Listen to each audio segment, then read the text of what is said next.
السلام عليكم ورحمة الله وبركاته.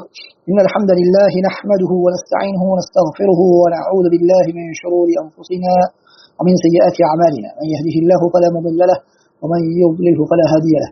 وأشهد أن لا إله إلا الله وحده لا شريك له وأشهد أن محمدا عبده ورسوله. يا أيها الذين آمنوا اتقوا الله حق تقاته ولا تموتن إلا وأنتم مسلمون. يا أيها الناس اتقوا ربكم الذي خلقكم من نفس واحدة وخلق منها زوجها وبث منهما رجالا كثيرا ونساء واتقوا الله الذي تساءلون به والأرحام إن الله كان عليكم رقيبا. يا أيها الذين آمنوا اتقوا الله وقولوا قولا سديدا يصلح لكم أعمالكم ويغفر لكم ذنوبكم ومن يطع الله ورسوله فقد فاز فوزا عظيما. أما بعد فإن أصدق الحديث كتاب الله وخير الهدي هدي محمد صلى الله عليه وسلم وشر الأمور محدثاتها وكل محدثة بدعة وكل بدعة ضلالة. அன்பிற்கும் மதிப்புக்கும் உரிய இஸ்லாமிய சகோதரிகளே, அல்லாஹ்வின் நல்லடியார்களே, நாம் ஹதீஸ்களை சம்பந்தமான கற்கை நிலையிலே இருந்து கொண்டிருக்கின்றோம். ஹதீஸ்களையின் சில அடிப்படை விடயங்களை நாங்கள் பார்த்து வருகின்றோம். அந்த வகையிலே சென்ற வகுப்பிலே நாங்கள் இந்த ஹதீஸ்களை கற்பதனுடைய முக்கியத்துவம், அது இந்த கற்கை நெறி யாருக்காக வடிவமைக்கப்பட்டிருக்கிறது என்ற விடயங்களை உங்களோடு பகிர்ந்து கொண்டோம். முக்கியமாக நாம் அதிலே குறிப்பிட்ட ஒரு விடயம் என்னவென்று சொன்னால், இங்கு நாங்கள் சுன்னாவும் மார்க்க ஆதாரம் என்ற விடயத்தை நிறுவுவதற்காக இந்த கற்கை நெறியை நாங்கள் உருவாக்கவில்லை. மார்க்க ஆதாரம் என்பதை நிரூபிப்பதற்காக, மாற்றமாக அந்த மார்க்க ஆதாரம் என்று நிரூபிக்கப்பட்ட அந்த சுன்னா பாதுகாக்கப்பட்ட முறை சரியானது என்பதைத்தான் நாங்கள் இந்த கற்கை நிலையிலே உங்களுக்கு கற்பிக்க இருக்கின்றோம். எனவே இந்த விடயத்தை நாங்கள் தெளிவாக புரிந்து கொள்ள வேண்டும். ஏனென்றால் நாங்கள் கற்றுக்கொண்டு போகும் பொழுது நாங்கள் எதிர்பார்த்த ஒன்று இங்கு சொல்லப்படுவது வேறொன்று என்பதாக நாங்கள் தவறாக புரிந்துவிடக்கூடாது. அடுத்ததாக, இந்த ஹதீஸ்களை மறுக்கக்கூடியவர்களில் இரு சாரார்கள் இருக்கிறார்கள். ஒரு சாரார் குர்ஆன் மாத்திரம்தான் வஹி, சுன்னா வஹி அல்ல, நபி அவர்கள் எங்களிடத்திலே நேரடியாக வந்து சொன்னாலும் நாங்கள் இதனையும் ஏற்றுக்கொள்ள மாட்டோம், குர்ஆனில் வந்ததை சொன்னால் மாத்திரம்தான் நாங்கள் ஏற்றுக்கொள்வோம் என்று சொல்லக்கூடியவர்கள் இருக்கிறார்கள். தற்போது நபி அவர்கள் வந்து ஏதாவது சொன்னாலும் நாங்கள் ஏற்றுக்கொள்ள மாட்டோம் என்று, இவர்கள் தான் குர்ஆனை தவிர வஹி என்று ஒன்று கிடையாது என்று சொல்லக்கூடியவர்கள். இன்னொரு சிலர் இருக்கிறார்கள், சுன்னாவும் வஹிதான், சுன்னாவையும் நாங்கள் நடைமுறைப்படுத்தத்தான் வேண்டும், ஆனாலும் இந்த சுன்னா சரியாக பாதுகாக்கப்படவில்லை அல்லது சுன்னா பாதுகாக்கப்பட்ட முறையிலே எங்களுக்கு திருப்தி இல்லை என்ற சொல்லக்கூடியவர்களுக்காகத்தான் நாங்கள் இந்த பாடநெறியை வடிவமைத்திருக்கின்றோம் என்பதை நாங்கள் மீண்டும் உங்களுக்கு ஞாபகப்படுத்திக் கொண்டு, இன்று நாம் முக்கியமான ஒரு விடயத்தை பார்க்க இருக்கிறோம். அதுதான் சுன்னா பாதுகாக்கப்பட்ட இந்த முறை, ஹதீஸ்கலை விதிகள் ஒன்று இருக்கிறது. ஹதீஸ், சுன்னா, ரசூலுல்லாஹ்வுடைய வார்த்தைகள், செயற்பாடுகள், அங்கீகாரங்கள், இது சுன்னா ஹதீஸ் என்பதாக நாங்கள் சொல்லுவோம். ஆனால் இப்போது நாங்கள் பார்ப்பது உலூமுல் ஹதீஸ், ஹதீஸ் அல்ல, ஹதீஸை பாதுகாப்பதற்காக உருவாக்கப்பட்ட அந்த கலை சம்பந்தமான கற்கை. எனவே இதில் பலர் இந்த ஹதீஸ்களை பாதுகாக்கப்பட்ட முறையிலே சந்தேகத்தை ஏற்படுத்தக்கூடியவர்களை நீங்கள் எடுத்துக்கொண்டால், அவர்களில் எவருமே அந்த ஹதீஸ்களை உருவாக்கப்பட்ட முறையை பற்றி சரியான அறிவை பெற்றுக்கொள்ளவில்லை, சரியான புரிதலை அவர்கள் பெறவில்லை. அங்கும் இங்கும் சொல்லக்கூடிய சில தகவல்களை எடுத்துக்கொண்டு, அது எப்படி இமாம் புகாரி 200 ஆண்டுகளுக்கு பின்னால் வந்து ரசூலுல்லாஹ் சொன்னதை எப்படி கண்டுபிடிக்கலாம், அவர்கள் அறிவிப்பாளர்களை அவர் நம்பிக்கையாளர், அவர் நம்பிக்கையற்றவர் என்று அவர் எப்படி தீர்ப்பளிக்கலாம் என்று அடிப்படை ஹதீஸ் விதிமுறைகளுடைய அடிப்படை விடயங்கள் கூட தெரியாமல் பேசக்கூடியவர்களை நாங்கள் பார்க்கின்றோம். நீங்கள் அறிவுபூர்வமாக விமர்சிப்பதாக இருந்தால், நீங்கள் அறிவாளிகள் என்று நீங்கள் உங்களை நினைத்துக் கொண்டிருப்பதாக இருந்தால், நீங்கள் என்ன செய்ய வேண்டும்?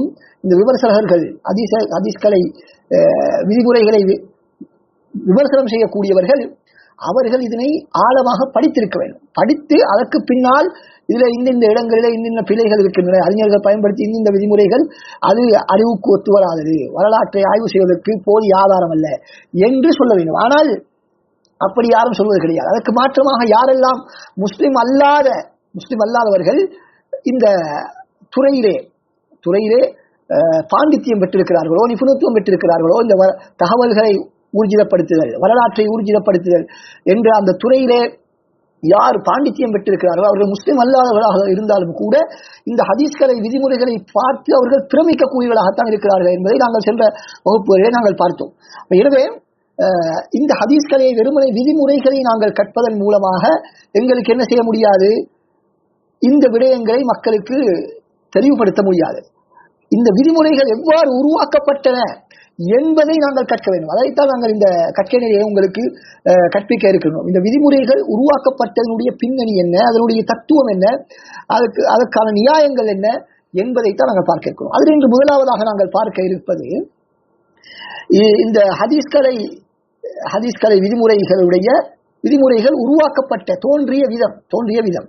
சிலர் நினைக்கிறார்கள் பிற்காலத்தில் வந்த அறிஞர்களால் தான் இந்த ஹதீஸ்களை விதிகள் உருவாக்கப்பட்டன என்பதாக நினைக்கின்றார்கள். ஆனால் உண்மையில் அது உண்மையல்ல. மாற்றமாக நபி அவருடைய காலத்திலே இருந்தே இதற்கான அடித்தளம் போடப்பட்டு விட்டது என்பதை நாங்கள் புரிந்து கொள்ள வேண்டும். ஏனென்றால் இன்று நிறைய பேர் வைக்கக்கூடிய ஒரு வாதம், இந்த ஹதீஸ்களை விதிமுறைகளை நம்ப முடியாது என்பதற்கு இது பின்னால் வந்த சில அறிஞர்கள் உருவாக்கியது, அவர்கள் உருவாக்கியது எப்படி வகையாகும் என்று அதனை நாங்கள் ஏன் பின்பற்ற வேண்டும், மனிதர்கள் உருவாக்கியது என்பதாக நினைத்துக் கொண்டிருக்கிறார்கள். இன்னும் சிலர் என்ன நினைப்பார்கள் என்று சொன்னால், ஹதீஸ்களை அறிஞர்கள் என்ன அவர்கள் பெரிய மாசூம்களா, பாவத்தை தவறுவிடாத புனிதர்களா, நபிமார்களா என்பதாக கேட்பார்கள். இதுவும் ஹதீஸ்களை பற்றிய விதிமுறைகள் பற்றிய தெளிவு இல்லாதவர்கள். ஹதீஸ்களினுடைய அடிப்படை விதிதான் ஹதீஸ் அறிவித்த எந்த அறிவிப்பாளராக இருந்தாலும் ஒரு தவறுமே விடாத அறிவிப்பாளர்கள் யாருமே இல்லை என்பது ஹதீஸ்களினுடைய அடிப்படை விதிகளில் ஒன்று. இந்த விதிமுறையை தெரிந்த ஒருவர் யாரும் இந்த கேள்வியை கேட்க முடியாது. அதனால் அறிஞர் எவ்வளவு பெரிய அறிஞராக இருந்தாலும் அவர் விட்ட தவறுகளை அறிஞர்கள் சுட்டிக்காட்டியிருக்கிறார்கள். அவர்கள் விட்ட தவறுகளை ஒரு தவறாக இருக்கலாம், 2 தவறாக இருக்கலாம், 3 தவறாக இருக்கலாம், அவற்றை கூட எண்ணிக்கையோடு சுட்டிக்காட்டி இருக்கிறார்கள். எனவே இதெல்லாம் தெரியாமல் நாங்கள் இருந்தால் எங்களால் பதில் சொல்ல முடியாது. ஹதீஸ்களிலே எங்களுக்கு நம்பிக்கை ஏற்படும். உண்மையிலே இந்த ஹதீஸ்களை விதிமுறைகளை நாங்கள் ஆழமாக படித்து அறிஞர்கள் இந்த ஹதீஸ்களை விதிமுறைகளை தொகுக்கக்கூடிய நேரத்திலே அவர்கள் கையாண்ட நுணுக்கங்கள், துல்லியமான ஆய்வுகளை நாங்கள் நேரடியாக சென்று அந்த புத்தகங்களே அறிஞருடைய வரலாற்றை நாங்கள் படித்தால் நாங்கள் பிரமித்து போவோம். அதனை யாருக்கும் வார்த்தைகளால் உங்களுக்கு சொல்லி தெளிவுபடுத்த முடியாது. அந்த சுவையை யாருக்கும் வழங்க முடியாது. யாருக்கும் அந்த ஹதீஸ்களினுடைய சுவையை நேரடியாக சென்று படிக்காமல் எங்களால் பெற்றுக்கொள்ள முடியாது. படித்தவருக்கும் அந்த சுவையை உங்களுக்கு ஊட்டுவது சிரமமான ஒரு விடயம். அவ்வளவு ஒரு சுவையான, மிகவும் துல்லியமான, நுணுக்கமான, ஆய்வுபூர்வமான, அறிவுபூர்வமான விதிமுறைகள் தான் இந்த ஹதீஸ்களை விதிமுறைகள் என்பதை நாங்கள் தெளிவாக புரிந்து கொள்ள வேண்டும். அடுத்ததாக அன்பார்ந்த சகோதரர்களே, இப்பொழுது நாங்கள் விடயத்துக்கு வருவோம். முதலாவதாக அல்லாஹ் சுப்ஹானஹு வ தஆலா குர்ஆனிலே சூரத்துல் ஹுஜராத்திலே சொல்லக்கூடிய வசனம், அதுதான் ஹதீஸ்களை விதியினுடைய அடிப்படை ஆதாரம். யா அய்யுஹல்லதீன ஆமனு இன் ஜாஅக்கும் ஃபாஸிகுன் பினபஇன் ஃபதபையனு. ஈமான் கொண்டவர்களே, உங்களிடத்திலே ஒரு பாவியான ஒருவர் ஒரு தகவலை கொண்டு வந்தால் நீங்கள் அதனை உறுதிப்படுத்திக் கொள்ளுங்கள், தெளிவு பெற்றுக் கொள்ளுங்கள் என்று அந்த வசனம் எங்களுக்கு சொல்கிறது. இன்னும் ஒரு கிராத்திலே ஃபதஸப்பது உறுதிப்படுத்திக் கொள்ளுங்கள் என்ற தெளிவான வார்த்தை வந்திருக்கிறது. எனவே இது எங்களுக்கு சொல்லக்கூடிய விடயம் என்னவென்றால், என்ன ஒரு தகவலாக இருந்தாலும், பொதுவாக ஹதீஸ் மாத்திரமல்ல எதுவாக இருந்தாலும் அதனை நீங்கள் ஒருவர் சொன்னார் என்பதற்காக உடனடியாக யார் சொன்னாலும் நம்பிவிடக்கூடாது. சொல்லக்கூடிய நபர் எப்படிப்பட்டவர் என்பதை பார்க்க வேண்டும். இதற்காகத்தான் ஹதீஸ்களிலே முதலாவது நிபந்தனையாக நம்பகமானவராக அறிவிப்பாளர் இருக்க வேண்டும் என்ற நிபந்தனை அங்கு முன்வைக்கப்படுகிறது. நம்பிக்கையானவராக இருக்க வேண்டும் என்ற நிபந்தனை முன்வைக்கப்படுகிறது. எனவே ஹதீஸ்களுடைய முதலாவது விதியே ஹதீஸ் ஆதாரபூர்வமானது என்று இருப்பதற்கான நிபந்தனைகளில் முதலாவது நிபந்தனை நம்பகமானவராக இருக்க வேண்டும் என்பது குர்ஆன் வசனத்திலிருந்து நேரடியாக எடுக்கப்பட்டது என்பதை நாங்கள் புரிந்து கொள்ள வேண்டும். அதாவது நேர்மையானவராக இருக்க வேண்டும், நேர்மையானவராக இருக்க வேண்டும். சிலர் ஒரு கேள்வி கேட்பார்கள், இப்படி சொல்லும் பொழுது அது எப்படி ஒருவர் நேர்மையானவரா இல்லையா என்பதை நாங்கள் கண்டுபிடிப்பது? அது ஒருவருடைய உள்ளத்தை சார்ந்தது, அவருடைய சொந்த நடத்தையை சார்ந்தது, அதனை எப்படி நாங்கள் தீர்மானிக்க முடியும் என்று சிலர் கேள்வி கேட்டு நாங்கள் குர்ஆனை மாத்திரம்தான் பின்பற்ற வேண்டும் என்ற ஒரு வாதத்தை வைப்பார்கள். அவர்களுக்கான பதில் குர்ஆனில் இருந்து நாங்கள் சொல்ல முடியும். அதிலே என்ன, அஷ்ஹிது தவை அத்லின் மின்கும். அல்லாஹ் தஆலா குர்ஆனிலே சொல்கிறான், நீங்கள் உங்களில் 2 நீதமானவர்களை சாட்சியாக ஆக்குங்கள் என்று அல்லாஹ் தஆலா ஒரு கொடுக்கல் வாங்கல் ஒப்பந்தம் சம்பந்தமாக பேசும்பொழுது சொல்கிறான். இந்த வசனம் எங்களுக்கு என்ன சொல்கிறது என்றால், மனிதர்களில் நீதமானவர்கள் நேர்மையானவர்கள் யார், நேர்மையற்றவர்கள் யார் என்பதை எங்களால் தீர்மானிக்க முடியும் என்பதை இந்த வசனம் எங்களுக்கு சொல்கிறது. அப்படி தீர்மானிக்க முடியும் என்பதனால்தான் அல்லாஹ் தஆலா எங்களுக்கு நீதமானவர்களை தேர்ந்தெடுக்கும்படி சாட்சியாளர்களாக எங்களுக்கு அல்லாஹ் தஆலா சொல்கிறார். எனவே நீதமானவர்களை தீர்மானம் செய்வது என்பது மனிதர்களால் முடியுமான ஒரு விடயம், மனித சக்திக்கு அப்பாற்பட்ட ஒரு விடயம் அல்ல. இது இன்றைய நமது அன்றாட நடவடிக்கைகளும் நாங்கள் பார்க்கலாம். எங்களுடைய வீட்டிலே ஒரு திருமணத்துக்காக அல்லது எங்களுடைய தொழிலே ஒருவரை நாங்கள் சேர்ப்பதாக இருந்தால் அவருடைய அந்த நேர்மையை நாங்கள் பரிசோதிப்பதற்கு எத்தனையோ வழிமுறைகள் இருக்கின்றன. எனவே அது சாத்தியமற்ற ஒரு காரியம் என்று யாரும் கூறுவது அறிவுக்கு புறம்பான ஒரு வாதமாகும். அடுத்ததாக இது ஒரு மனிதனுடைய நேர்மை சம்பந்தமாக அதற்குரிய ஆதாரம். அடுத்து ஹதீஸிலே நேர்மை மாத்திரம் போதுமா? ஒரு ஹதீஸை ஆதாரபூர்வமானது ஒரு அறிவிப்பாளருடைய அறிவிப்பை நாங்கள் ஏற்றுக்கொள்வதற்கு அவர் நல்லவராக இருக்கிறார், சொல்கிறார், பக்குவமாக இருக்கிறார், உண்மை பேசுகிறார், கொடுக்கல் வாங்கல் பக்குவமாக இருக்கிறார், பெரும் பாவங்களில் ஈடுபடுவதில்லை, இப்படி அவருடைய வெளித்தோற்றத்தை பார்த்து அவர் நல்ல மனிதர் என்று மாத்திரம் பார்ப்பது போதுமா என்று கேட்டால் ஹதீஸ் கலையில் அப்படி அல்ல. ஹதீஸ் கலையில 2 கட்டங்களாக இந்த ஹதீஸை அறிவிக்கக்கூடியவர்கள் பரீட்சிக்கப்படுவார்கள். பல செக் பாயிண்ட்கள் இருக்கின்றன. அந்த 4 நிபந்தனைகளும் ஒவ்வொரு செக் பாயிண்ட் தான். அதுல முதலாவது செக் பாயிண்ட் என்னென்றால், முதல் கட்டம் மேலோட்டமான ஒரு ஆய்வு. அதாவது நாங்கள் இன்று ஒரு நேர்முக பரீட்சைக்கு செல்வதற்கு முன்னால் நாங்கள் எங்களுடைய CV அனுப்புவோம், அப்படித்தானே? எங்களுடைய சுய விவர கோவையை அனுப்புவோம். அதுதான் முதல் கட்டம். மேலோட்டமாக இவர் எங்களோட தொழிலுக்கு பொருத்தமானவராக மேலோட்டமாக பார்ப்பது. 2வது ஒரு இன்டர்வியூ நடக்கும், அதுல வேற இன்னொரு பரீட்சை. அப்ப அதை மாதிரி தான் ஹதீஸ் கலையும். முதலாவது ஒரு மனிதனுடைய மேலோட்டமான அந்த நேர்மையும் அவருடைய ஹதீஸை அவர் புரிந்து சரியான முறையில் ஒப்புவிக்கக்கூடிய அவருடைய அந்த திறமை, அவருடைய அந்த திறமையையும் பார்க்கப்படும். வெறும் நேர்மை மாத்திரமல்ல, அவருடைய ஹதீஸை பாதுகாக்கக்கூடிய அவருடைய திறமை, அதனை சரியாக கேட்டு சரியாக பாதுகாத்து சரியாக ஒப்புவிக்கக்கூடிய அவருடைய அந்த திறமையையும் நாங்கள் கவனத்தில் கொள்வோம். அதற்குத்தான் நாங்கள் பார்க்கின்றோம். ஹதீஸில் ரசூல் ஸல்லல்லாஹு அலைஹி வஸல்லம் சொல்கிறார்கள், நவ்வரல்லாஹு ரஅன் சமிஅ மின்னி ஹதீஸன். அல்லாஹ் தஆலா ஒரு மனிதனை பிரகாசமாக்கட்டும், செழிப்பாக்கட்டும். அவர் எப்படிப்பட்டவர்? சமிஅ மின்னி ஹதீஸன், என்னிடத்திலிருந்து ஒரு ஹதீஸை கேட்கின்றார். ஃபபல்லகஹு கமா சமிஅஹு, கேட்டதை போன்றே எத்தி வைக்கக்கூடிய அந்த மனிதருக்கு அல்லாஹ் தஆலா பிரகாசத்தை வழங்கட்டும், அல்லாஹ் அவரை பிரகாசமாக்கி வைக்கட்டும், அவரை செழிப்பாக்கி வைக்கட்டும் என்று ஒரு ஹதீஸ் சொல்கிறார்கள். இன்னும் ஒரு ஹதீஸிலே சொல்கிறார்கள், யார் என்னிடத்திலே இந்த ஹதீஸை கேட்டு ஃபவஆஹா, அதனை சரியான முறையிலே புரிந்து மற்றவர்களுக்கு எத்தி வைக்கிறார்களோ அவர்களுக்கு ரசூல் ஸல்லல்லாஹு அலைஹி வஸல்லம் அவர்கள் துஆ செய்திருக்கிறார்கள். எனவே வெறுமனே ஹதீஸை கேட்டு அதில் என்ன சொல்லப்படுகிறது என்று புரியாமல் அரைக்குறையாக எத்தி வைப்பது ஏற்றுக்கொள்ள முடியாத ஒரு விடயம். மாற்றமாக அந்த ஹதீஸை புரிந்து சரியான முறையில் ஒப்புவிக்கக்கூடிய திறமை அவருக்கு இருக்கிறதா என்ற பரீட்சையும் அங்கு அறிவிப்பாளர்களை பரிசோதிக்கக்கூடிய நேரத்திலே நடைபெறும். அதனை இன்ஷா அல்லாஹ் நாங்கள் பின்னால் தெளிவுபடுத்துவோம். அடுத்ததாக ஹதீஸை நாங்கள் பார்க்கிறோம். மன் கதப அலைய முத்தஅம்மிதன் ஃபல்யதபவ்வ மக்அதஹு மினன் நார்.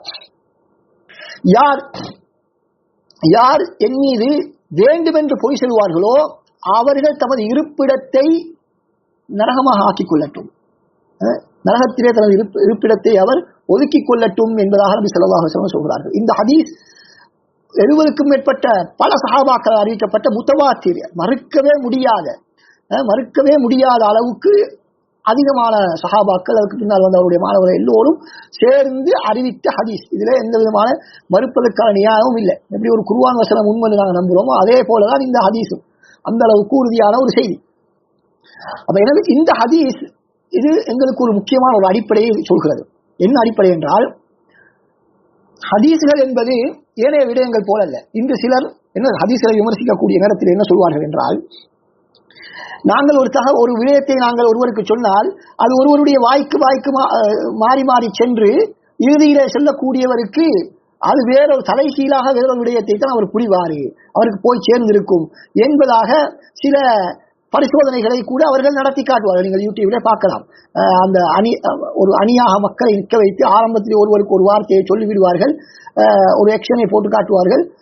அவருக்கு பின்னால் உள்ளவருக்கு அப்படி சொல்லி சொல்லி சொல்லி இறுதியிலே சொல்லும் பொழுது தலைகீழாக மாறி இருக்கும். ஆரம்பத்தில் என்ன சொல்லப்பட்டதற்கு அதனை தலைகீழாக மாற்றி அல்லது அந்த செயலை தலைகீழாக மாற்றி செய்வார்கள் என்பதை நாங்கள் பார்க்கிறோம். ஆனால் ஹதீஸ்களுக்கு அது பொருத்தமா? அந்த வாதத்தை சிலர் வைக்கிறார்கள். சஹாபாக்களுக்கு பிறகு அவருடைய தாபியங்களுக்கு அவருடைய மாணவர்கள் என்று இப்படி வரும் பொழுது 3, 4, 5, 6, 7, 8 பேர்கள் என்று இறுதியிலே வரும்பொழுது அந்த ஹதீஸ் மாறுவதற்கான வாய்ப்பு இருக்கிறது. நபி அவர்கள் சொன்னது ஒன்று, செய்யறது ஒன்று இருக்க 7, 8 பேருடைய வாய்கள் சந்ததிகள் மாறி வரும் பொழுது அது மாறுவதற்கு வாய்ப்பு இருக்கிறது அல்லவா என்று ஒரு வாதத்தை முன்வைப்பார்கள். அந்த வாதத்துக்கு இந்த ஹதீஸிலே தெளிவான மறுப்பு இருக்கிறது.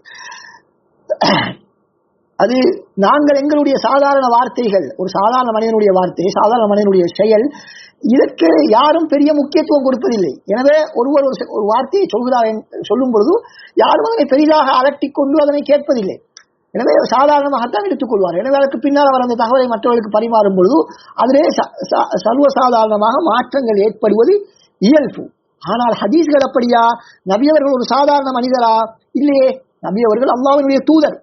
அவருடைய பெயரிலே ஒரு விடயத்தை நாங்கள் சொல்வதாக இருந்தால் சும்மா சாதாரணமாக சொல்ல முடியாது.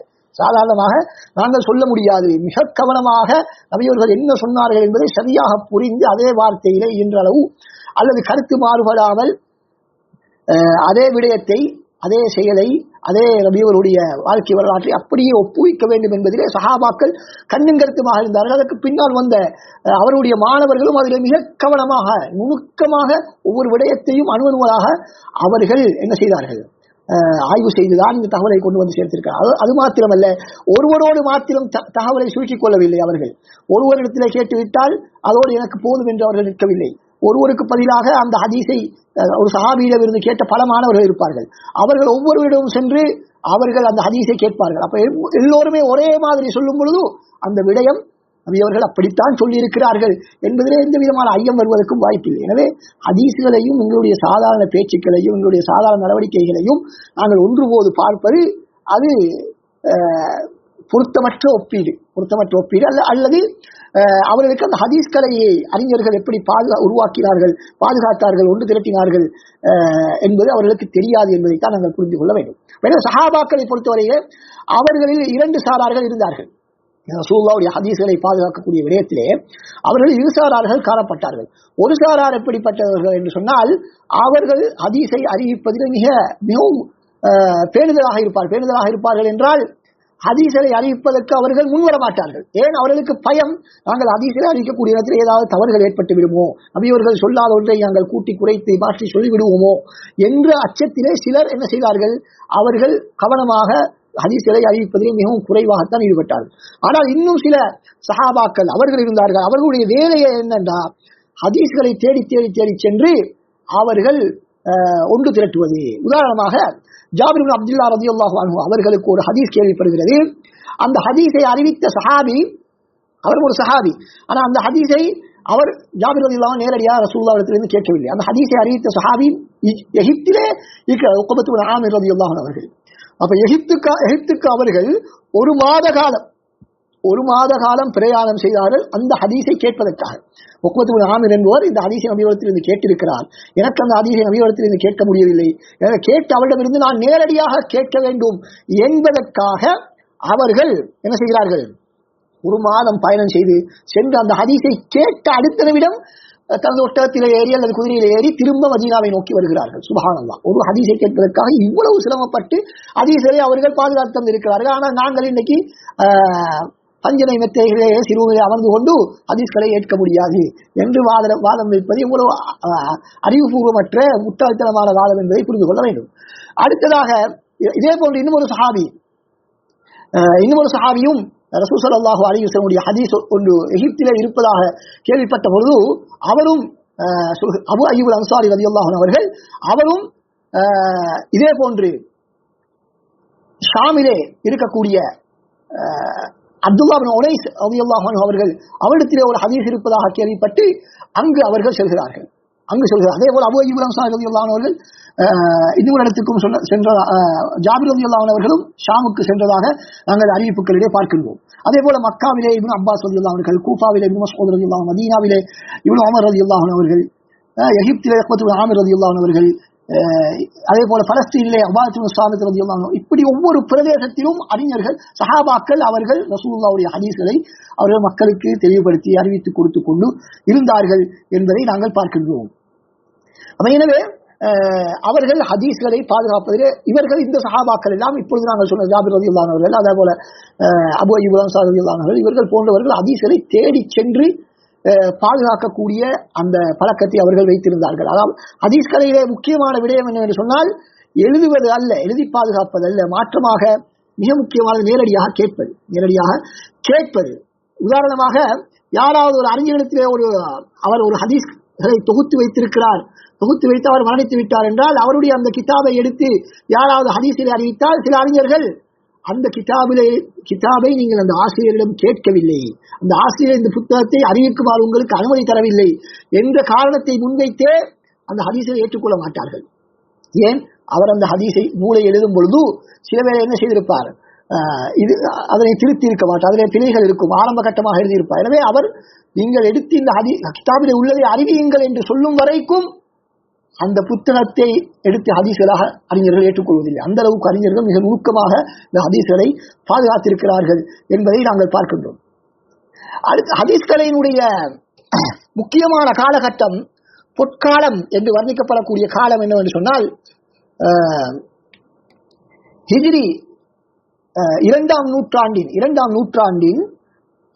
இறுதிப்பகுதி, அதாவது 150 ஹிஜ்ரி 150 இருந்து 280 வரைக்கும், கிட்டத்தட்ட 150-130 வருடங்கள் அந்த 3ஆம் நூற்றாண்டு வரைக்கும், 2ஆம் நூற்றாண்டின் இறுதிப்பகுதி, 3ஆம் நூற்றாண்டின் ஆரம்ப பகுதி, இந்த பகுதிதான் ஹதீஸ்கலையின் பொற்காலம் என்பதாக அறிஞர்களால் அடையாளப்படுத்தப்படுகிறது.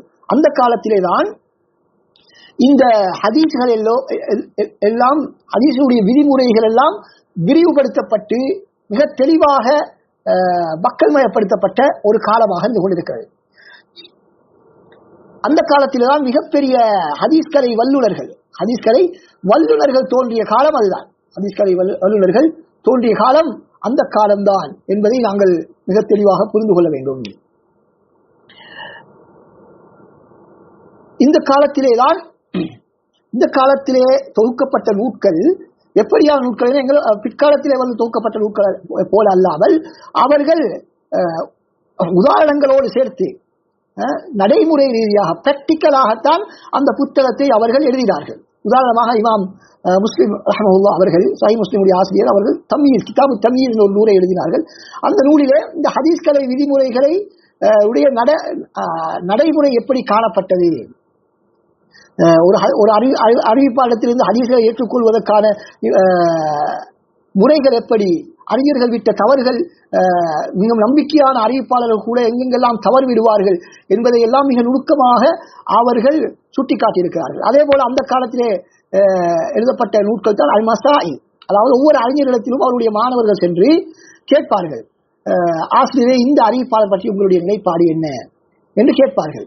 அவருடைய நிலைப்பாட்டை சொல்வார்கள். அதற்கு மசாயில் அபூ தாவூத், மசாயில் இமாம் அஹ்மத், மசாயில் அலி இப்னு மதீனி என்று பல நூட்கள் அந்த காலத்தில் எழுதப்பட்டிருக்கிறது. மாணவர்கள் ஆசிரியத்திலே ஒரு அறிவிப்பாளர்களை பற்றி, ஹதீஸ்களை பற்றி, இந்த ஹதீஸ் சம்பந்தமான உங்களுடைய கருத்து என்ன, இந்த அறிவிப்பாளர் சம்பந்தமான உங்களுடைய கருத்து என்ன என்றெல்லாம் அவர்கள் கேட்டார்கள். அது உலூம் ஹதீஸ் என்ற அந்த கலையை தற்போது பிரித்திருக்கக்கூடிய அந்த ஒழுங்குபடுத்தப்பட்ட முறை இல்லாமல் அவர்கள் நடைமுறை ரீதியாக உதாரணங்களோடு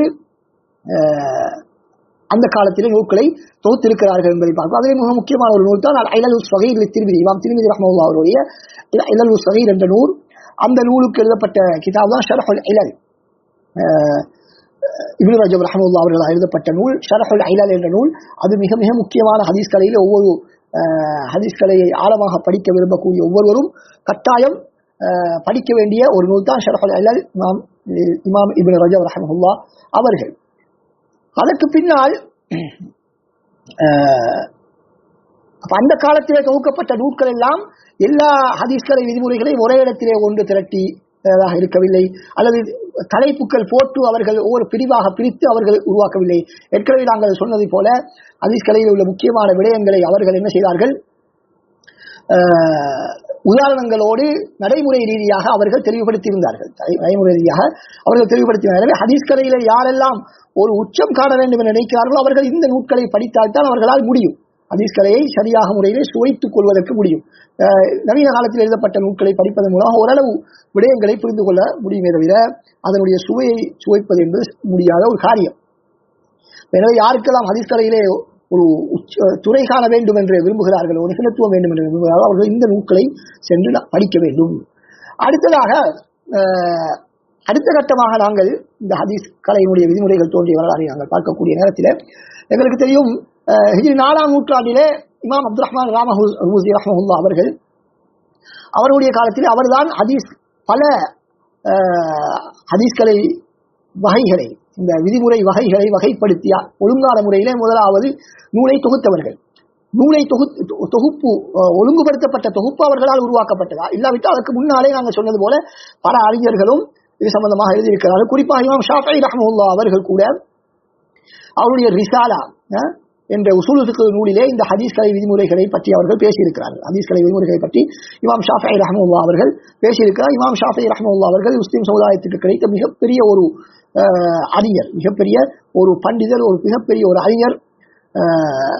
அவர் இந்த சுன்னாவையும் குர்ஆனையும் அதனுடைய புரிதல்களிலே தவறான புரிதல்கள் வந்துவிடக்கூடாது என்பதற்காக மிகப்பெரிய தியாகங்களை செய்து பல்வேறு விதிமுறைகளை ஒழுங்குபடுத்தி எங்களுக்கு தந்தவர் தான் இமாம் ஷாஃபிஈ ரஹ்மஹுல்லாஹ் அவர்கள்.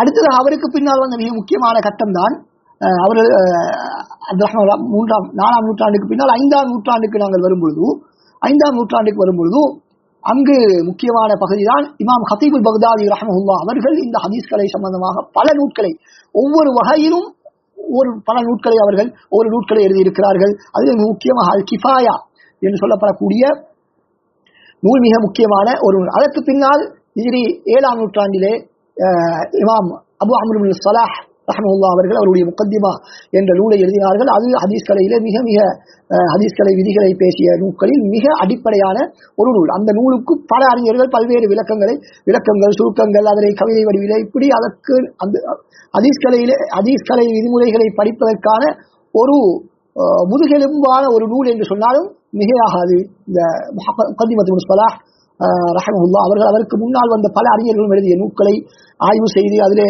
இருந்து அனைத்தையும் ஒரு அழகான முறையில் தொகுத்து அவர்கள் வெளியிட்டிருக்கிறார். அதற்கு பின்னால் வந்த பல அறிஞர்கள் பல்வேறு சேவைகளை செய்திருக்கிறார்கள். அதற்கு பின்னால் இமாம் இப்னு ஹஜர் ரஹ்மத்துல்லாஹி, இமாம் சுயூத்தி, இமாம் இராக்கி, இமாம் சஹாவி என்ற பல அறிஞர்கள் பல ஹதீஸ் கலை விதிமுறை நூல்களை தெளிவுபடுத்தி அவர்கள் எழுதியிருக்கிறார்கள். அதிலே சொன்ன இமாம் இப்னு ரஜப் ரஹ்மத்துல்லாஹ் அவர்கள் அதற்கு பின்னால் தான் அவர்கள் வந்து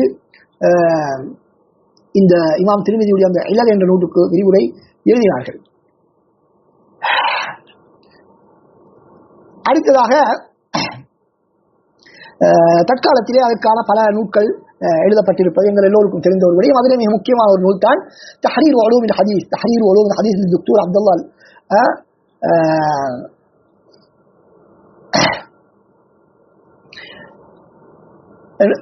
தஹ்ரீர் உலூம் ஹதீஸ் என்ற கூறிய நூல். அந்த நூலிலே தஹ்ரீர் உலூம் ஹதீஸ் என்ற அந்த நூல் அப்துல்லாஹ் அல் ஜுதையா என்பவருடைய நூல்.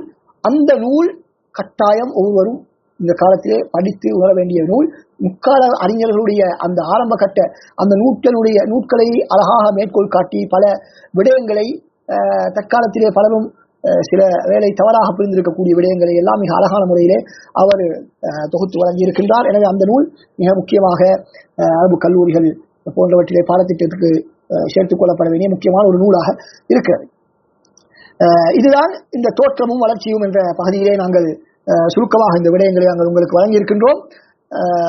அடுத்த பகுதியை பார்ப்பதற்கு இன்று நேரம் இடம் கொடுக்கவில்லை. இன்ஷா அல்லாஹ் எஞ்சிருக்கக்கூடிய வகுப்புகளிலே நாங்கள் இந்த ஒரு ஹதீஸை சஹீஹ் என்பதற்கு அறிஞர்கள் எங்களுக்கு தொகுத்து வழங்கி இருக்கக்கூடிய அந்த நிபந்தனைகள், அது சம்பந்தமான விடயங்களை நாங்கள் உங்களுக்கு வழங்க இருக்கின்றோம். அதிலே மிகவும்